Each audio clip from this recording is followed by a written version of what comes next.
घर घर की कहानी। गांव का एक छोटा सा घर था जहां एक साधु बाबा अपने चेलों के साथ रहते थे।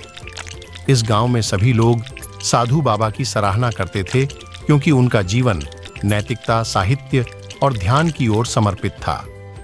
उनका आदर्श जीवन हर किसी को प्रेरित करता था। एक दिन गांव के एक युवक नामक आर्यन ने साधु बाबा से मिलने का निर्णय किया। आर्यन को जीवन की अद्वितीयता और उद्दीपन की तलाश थी। वह बाबा के सामंजस्यपूर्ण उपदेशों को सुनकर बहुत प्रभावित हुआ और उनके चरणों में शिष्य बनने का निर्णय लिया। साधु बाबा ने आर्यन को ध्यान, योग और नैतिकता की महत्ता के बारे में शिक्षा दी।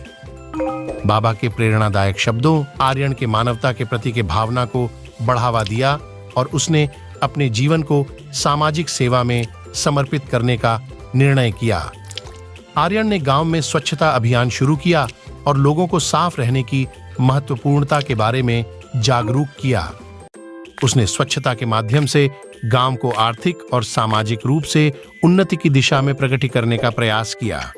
आर्यन की पहल को देखकर अन्य युवा भी प्रेरित होने लगे और उन्होंने भी अपने आप को सामाजिक सेवा में समर्पित किया।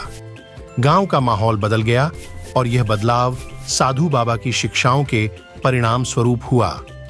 इस कहानी से हमें यह सीखने को मिलता है कि एक व्यक्ति की सकारात्मक पहल से एक पूरे समुदाय को प्रेरित किया जा सकता है और एक छोटे से गांव से ही बड़ी बदलाव लाया जा सकता है। अब से हाथ जोड़कर विनती है, ऐसा ही वीडियो देखने के लिए हमारे ज्ञान सीखो यूजर को सब्सक्राइब करें, 3 लोगों की मदद करें, एक प्यारा सा कमेंट करें। Thanks for watching.